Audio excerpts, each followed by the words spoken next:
Usaha kecil menengah ikut merasakan dampak merebaknya pandemi. Banyak 16.065 pekerja atau buruh telah terkena PHK. Urusan hubungan kerja atau PHK massal karyawan Departemen. A few moments later. Pemirsa, Presiden Joko Widodo hari ini meninjau stasiun MRT Bundaran HI dalam rangka meninjau persiapan pelaksanaan gerakan pendisiplinan cegah corona. Gerakan ini merupakan langkah awal menuju new normal. Belakangan ini, wacana pemberlakuan new normal di Indonesia begitu gencar terdengar di media-media massa. Mencuatnya kabar tersebut menarik perhatian banyak pihak, terutama pakar-pakar ilmu sosial. Menanggapi hal tersebut, apakah itu sebenarnya new normal? Apa itu new normal?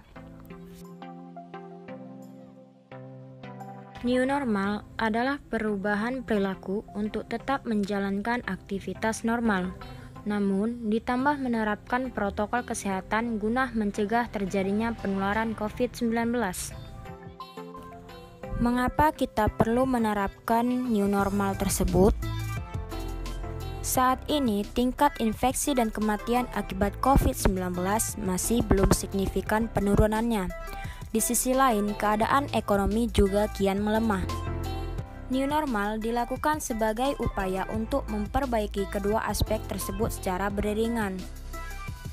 Hal penting apa yang perlu kita ketahui untuk menghadapi new normal? 1.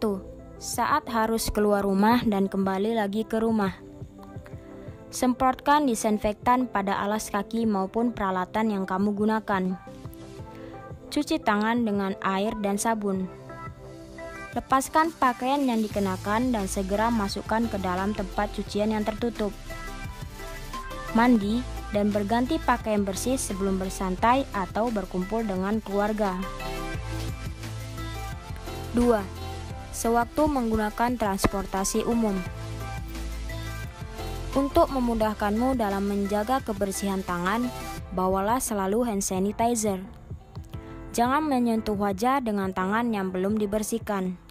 Selain itu, pastikan kamu membawa botol minum agar tetap terhidrasi selama perjalanan. Yang paling penting untuk diingat selama berada di dalam transportasi umum adalah mengurangi interaksi dan menjaga jarak setidaknya 1 meter dengan penumpang lain. 3. Selama bekerja di kantor. Agar tetap aman dan terhindar dari virus corona di tempat kerja, kamu perlu menerapkan physical distancing dalam setiap kegiatan di kantor. Ketika beraktivitas di meja kerja ataupun saat rapat, pastikan jarak antar kursi minimal 1 meter. 4. Ketika berbelanja. Sebelum berbelanja, buatlah catatan barang-barang yang mau dibeli sebelum berbelanja. Batasi menyentuh barang-barang di toko maupun di tempat umum. Setelah menyentuh barang-barang tersebut, jangan menyentuh wajah atau barang-barang pribadi milik Anda, misalnya tas dan handphone, sebelum cuci tangan. 5. Ketika berbelanja online atau memesan makanan online. Hindari kontak langsung dengan kurir, bila perlu kenakan masker saat bertransaksi. Upayakan untuk membayar barang belanjaan dengan secara non-tunai untuk meminimalkan interaksi dengan kurir. Sediakan tempat khusus bagi kurir untuk meletak barang pesananmu, agar kamu tidak perlu bertemu langsung atau bersentuhan dengan kurir ketika menerima barang.